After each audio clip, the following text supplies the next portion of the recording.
कि माटी की गमक है जी, फीका है गुलाब, नशा धतूरे का है, हम फेल है शराब, रे फेल है शराब। पीपल महुआ शीशम और पलाश लिखेंगे, पीपल महुआ शीशम और पलाश लिखेंगे, हम ही तो कल इतिहास लिखेंगे जी। क्या बात है, क्या बात है। इतिहास लिखेंगे। नमस्कार, जोहार। आज बड़े गर्व की बात है, देवघर में 21वां पुस्तक मेला अपने चरम पे है और इस बीच आज युवा दिलों के धड़कन, जिन्हें भी साहित्य से प्रेम नहीं है, वैसे युवाओं को भी अगर उनका दिल धड़केगा तो वो नीलोत्पल जी के बेहतरीन पैकेज से। सबसे पहले तो आपका बहुत बहुत स्वागत है हमारे चैनल में। बहुत बहुत धन्यवाद। और आपके बारे में अब क्या ही बात करना, बस पहले तो अपना एक सफ़र के बारे में थोड़ा हमारे दर्शकों के साथ में शेयर करें कि अभी तक का आपका सफ़र कैसा रहा। सफ़र का किस्सा तब सुनाया जाता है जब आदमी मंजिल तक पहुंच जाए। अभी मैं यात्रा में हूँ और यात्रा का किस्सा यात्रा के साथ चलता रहता है। तो अभी एक छोटे से गांव नूनिहाट से शुरू करके हाई स्कूल, फिर रांची सेंट जेवियर्स, फिर दिल्ली में मुखर्जी नगर में आईएएस की तैयारी, और उस तैयारी के दौरान एक किताब का लिखना डार्क हॉर्स का, और उस किताब का अचानक से पाठकों का इतना प्रेम बन जाना, इतना प्यार मिलना कि वो किताब मिलियंस बिके, और मिलियंस पाठकों से मिलने के बाद आज के दिन में उस किताब ने अकेले हिंदुस्तान में युवाओं के लेखकों की एक नई फौज तैयार की, जहाँ पर विद्यार्थियों के जीवन को लेकर कई किताबें आई, है ना। और एक तरह से वो मेरे हाथ से एक मेरा जादू तो नहीं था, वो मेरे साथ होने वाला जादू था। ईश्वर की कृपा थी, एक सौभाग्य था मेरा कि वो किस तरह से मेरे कलम से निकल गया। और उसके बाद मैंने उसको बतौर कैरियर लिया, बतौर गंभीरता से लिया कि मुझे एक लेखक के तौर पर अपना जीवन बढ़ाना है। तो वहाँ से शुरू करके एक लेखक के तौर पर, एक कवि के तौर पर मैं आपके बीच में हूँ। और इस पूरे लेखक और कवि होने का मतलब मंच पर केवल परफॉर्मेंस नहीं होता है। आपको जीवन को अखाड़े में जैसे लोग पहलवानी करता है, वैसे जीवन के अखाड़े में दिन रात जूझना पड़ता है। क्योंकि आप अगर लोग की बात लिखेंगे और उसके बीच नहीं होंगे, या उसका हिस्सा नहीं होंगे, उनकी लड़ाई का हिस्सा नहीं होंगे, उनके उत्सव का हिस्सा नहीं होंगे, तो फिर आप कहानियों को असल में ठेके पर लेंगे या फिर रेडीमेड खरीदेंगे, जैसे तैयार सब्जी खरीदा जाता है। तो आप कहानियां तब बुन पाते हैं जब आप लोगों से उसका रेशा लेते हैं, उसका हिस्सा बन के। तो मैं आपके बीच का लड़का हूँ, आपके बीच रहता हूँ, लोगों के बीच रहता हूँ, और आज भी आपके बीच हूँ। आप ही मुझे कहानियां देते हैं, अपनी असाधारण कहानियों को आप मुझे देते हैं कि साधारण शब्दों में मैं कैसे दुनिया तक। यूपीएससी और मुखर्जी नगर का आपने जिक्र किया, तो उससे रिलेटेड कुछ हमारे जहन में थोड़ी बहुत आ रही है 2014 की, उसके बारे में कुछ हमारे दर्शकों को बताएं आप। में 2010 में एक परिवर्तन आया था, सी सेट नाम का एक। अच्छा, 2010 में, ओके, हाँ हाँ, आ गया था और एक सब्जेक्ट हट गया था, केवल एक सब्जेक्ट का फिर एग्जाम होना था। तभी पहले 2 सब्जेक्ट होता था। और इसके साथ ही हुआ यह था कि भाई 4 अटेम्प्ट थे और सिलेबस बदल गया था, तो लोगों के बीच में बेचैनी थी कि हमारे तो 3 अटेम्प्ट निकल गए और अचानक से आपने पूरा सिलेबस बदल दिया। तो हमारे पास अटेम्प्ट कम है, हमको अवसर मिलना चाहिए। ये 2 लड़ाइयाँ बहुत महत्वपूर्ण हैं छात्र आंदोलन के इतिहास में। एक जिसमें कि यूपीएससी ने एज रिलैक्सेशन दे के 2 साल बढ़ा दिया, जो आज 4 से 6 दे रहे हैं, 6 वाले 8 दे रहे हैं, और जो 30 वाले 32 उम्र और 32 वाले को 34 उम्र, 36 वाले को 38 उम्र हो गया। ये उस आंदोलन से निकल के आया, और मेरा सौभाग्य कि मैं हिंदुस्तान के इतने बड़े परिवर्तन का साक्षी रहा और आगे खड़ा था उस लड़ाई में।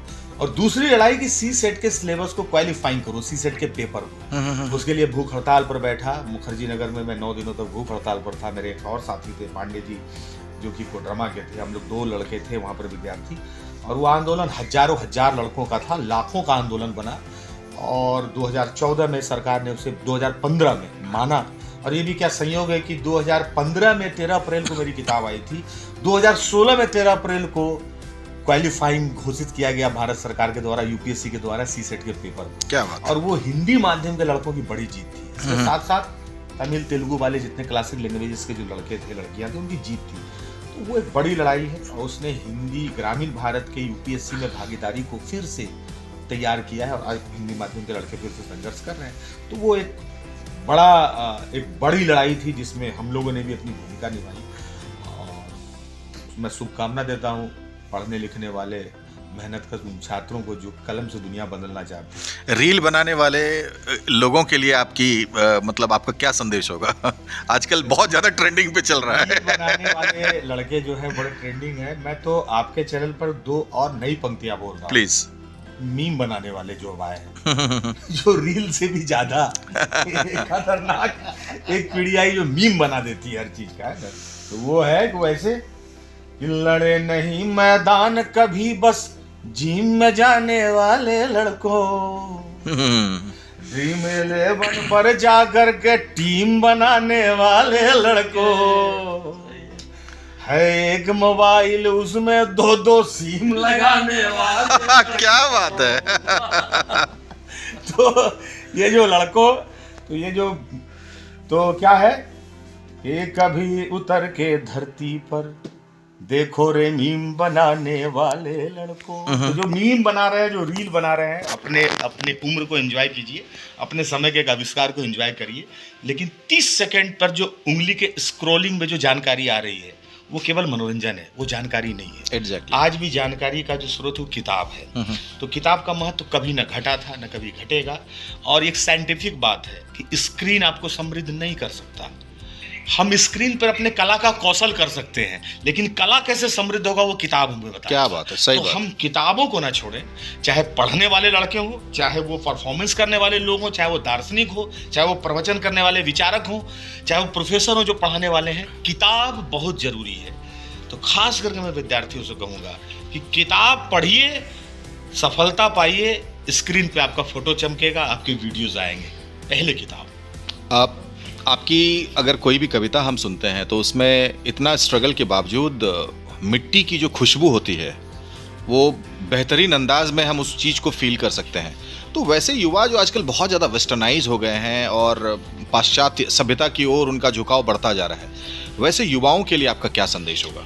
होता क्या है सर, क्या है कि जैसे मिट्टी की बात करते हैं या हम अपनी संस्कृति की बात करते हैं, तो हम ना उसको प्रस्तुत करने का तस्तरी बहुत पुराना रखते हैं और उसी को ऑथेंटिक मानते हैं कि जैसे लोकगीत जो गाएगा वो धोती पहनेगा, तभी वो माना जाएगा कि ये मानक लोक कलाकार है।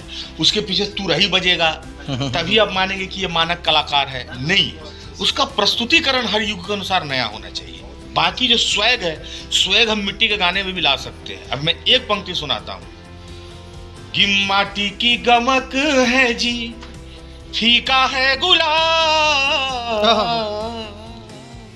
नशा धतूरे का है हम, फेल है शराब रे फेल है शराब।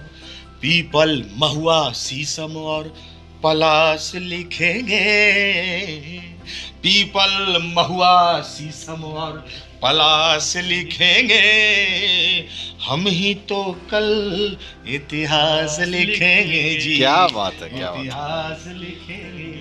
तो ये पीढ़ी इतिहास लिख सकती है, इसके पास भी अपना स्वैग है। तो जो स्वैग धतुरे का है उसकी तस्तरी बदल दीजिए, है ना। लोक जो है, लोक का मैं भदेश का महोत्सव मनाता हूँ। मैं जो गमछा रखता हूँ ना, ये सायास में रखता हूँ जानबूझ के और माथे पे बांधता हूँ। इसी चीज को एक बॉलीवुड का कलाकार बांधेगा तो उसका जो करीने से बांधा गया है उसको ऋतु कुमार जो है उसको डिजाइन करके बांध के देगी, या मनीष मल्होत्रा उसको बांध के देंगे। लेकिन हमको जो हमारा आत्मविश्वास देता है कि तुम ऐसे बांध लो, ये हमारा स्वैग है। तो मैं भदेश का महोत्सव मनाता हूँ। ऐसा नहीं है कि हम लोग जूता कमजोर पहनते हैं बॉलीवुड वाला से, या फुल पैंट कमजोर है, या बेल्ट का बकलस में हम लोग का कंपनी नहीं चमक रहा है, ऐसा कुछ भी नहीं है। कई बार कई लोग जो अपने आप को पाश्चात्य का वो कहते हैं, इनके ड्राइंग रूम से हमारा बाथरूम है हम लोग का गांव में। सही बात। हम अपने बाथरूम में खटिया लगा के नहा सकते हैं। सही है। संगमरमर में पिछड़ता है हम लोग का भी खटिया, चल जाता है ड्राइंग रूम तक। तब घर वाला बोलता है नहीं संगमरमर उखाड़िए, इससे क्या होगा, पिछड़ जाएगा लोग, इसलिए संगमरमर उखाड़ देते हैं हम लोग।